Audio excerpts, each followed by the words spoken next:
here that works at Salix Homes wants to do the right thing, and I do think that's what is at the core of why people choose to work here. It's very important that as soon as that call comes through that you are going to deliver exactly what you say.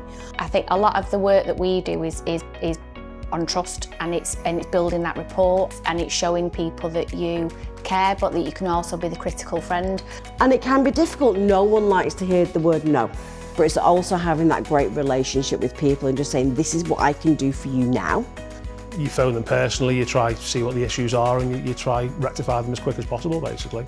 You know, there's a lot of trust that's put into us to guide them and, you know, through the process so that they do get to that end result of handing the keys over and obviously settling into the new home. And I think if it was like a relative of mine, if it was a family member of mine, what would I want?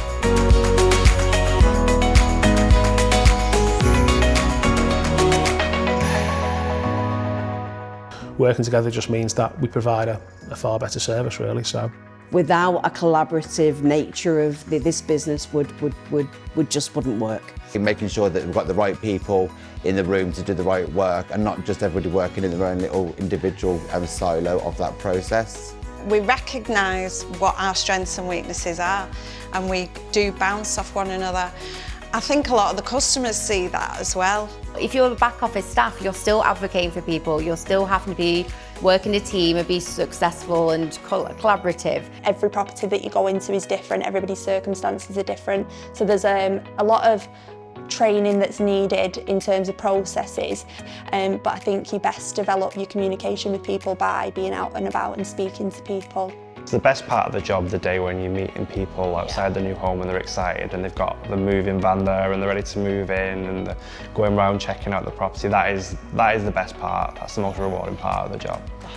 So we had customers come into the office and look at our proposals. We listened to what they needed, what they wanted, their ideas, delivering what they need and what they expected from us, really. I think the main key with my role is listening.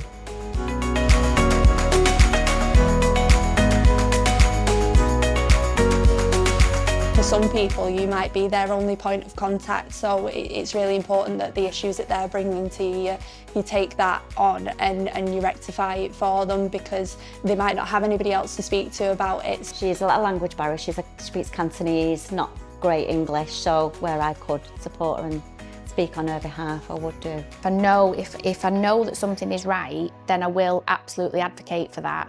You never know what's going to be behind that door, the type of personality that's going to answer that door. We all recognise and adapt the way we're going to communicate. I always try and put myself in their boots, and you know, I do try and get the bigger picture of what's going on. So by having a diverse workforce, that helps people understand and have empathy. If you have experienced the things that your tenants have experienced, then you're more likely to act with empathy. And that will help your decision making. Well, there's one customer where he had no communication with anyone because he couldn't afford a phone, so we managed to get him a phone, and he rings me quite often still just to give me updates on how he's doing. That's the kind of thing sometimes when you're having a hard day that reminds you why you're doing what you're doing as well, definitely.